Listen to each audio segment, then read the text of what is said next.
Hey, what's up, YouTube? I got some records to show you. These are a couple different scores that I got. This first set of records I actually got nearly 2 months ago, but I scored some last night too that I was really anxious to show somebody. So I'm gonna make a video and show you both lots that I bought. These ones I got probably less than 10 cents a piece into these because I bought a large lot of various audio video stuff from this guy. We got Frankie. I don't even know what that is. Got some Teensville. Yeah, some like 50s stuff. Got Paul Revere and the Raiders. Got the DeVelles doing all the hits of the teen groups. I've listened to it, and it doesn't skip. It's great. The Monkees. Got the Monkees. Yeah, that one's alright.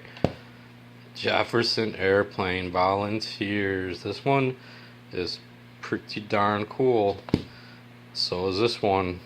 Iron Butterfly. Hell yeah, that is awesome. Sly and the Family Stone. Quadraphonic. This one's really good too. It does skip on a couple songs. Really bums me out. Figure out how to fix that or get around it, I guess. Got some Beatles stuff too. I'm not really into the Beatles, but I know it's a cool score.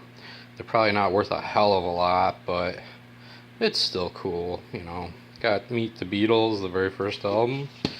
Another copy of it, it was a little beat up. The second album, this one's also a bit beat up in the corner there.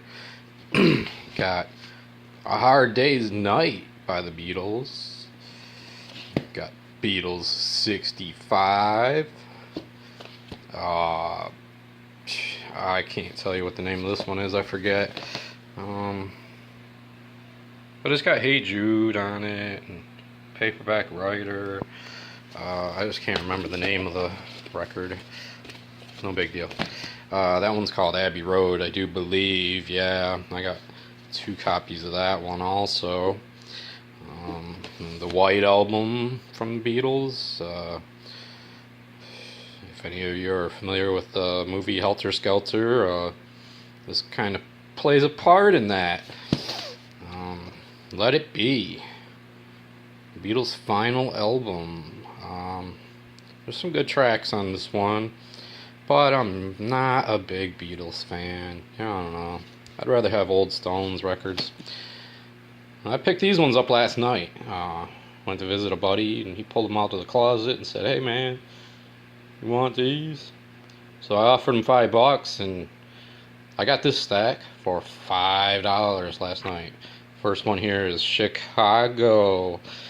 No big deal, but hey, whatever. Meatloaf, Bat Out of Hell. I love that cover. Not a big fan of the music, really, but who doesn't love that cover? That's awesome. I remember first seeing it when I was like 7 years old, and I was like, that is so cool. Rat, Invasion of Your Privacy. This is the first concert I ever seen. Here in my hometown. It was Rat with Bon Jovi opening.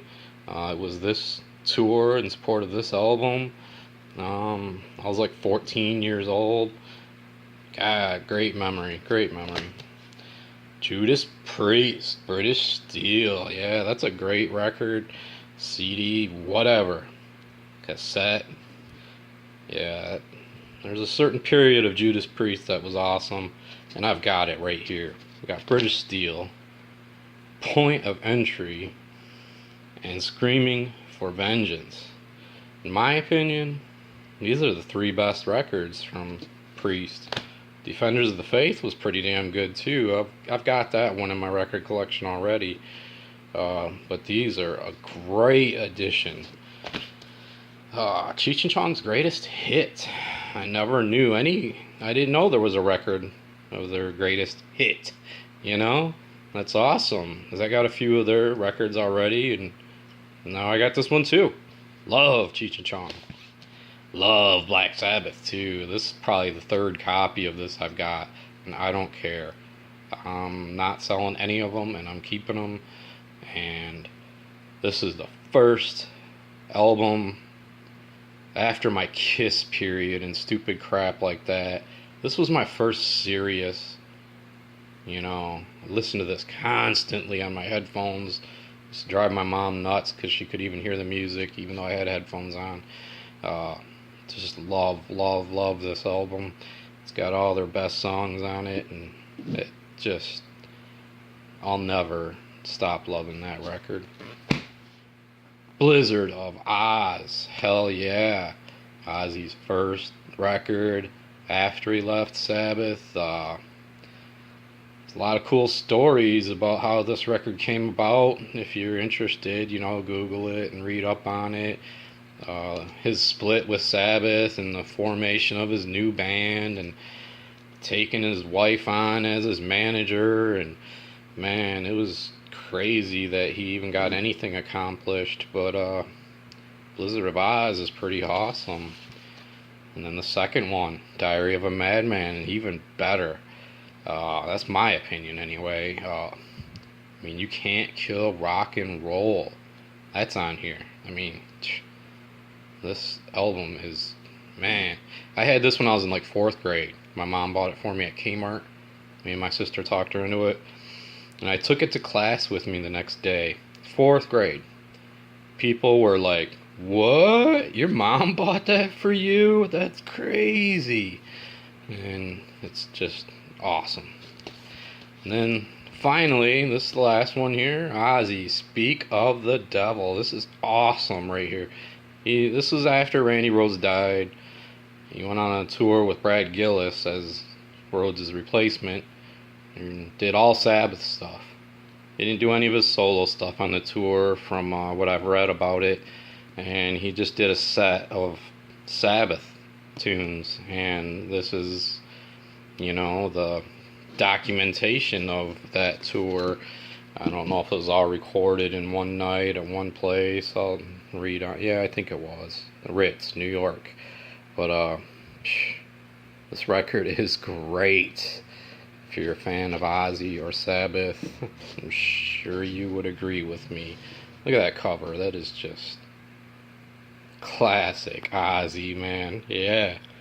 Anyways, I love this stuff. Collecting records, collecting VHS, cassettes, nostalgia, anything from the past that I grew up with, and it's worth money these days, I'll talk to you later, YouTube.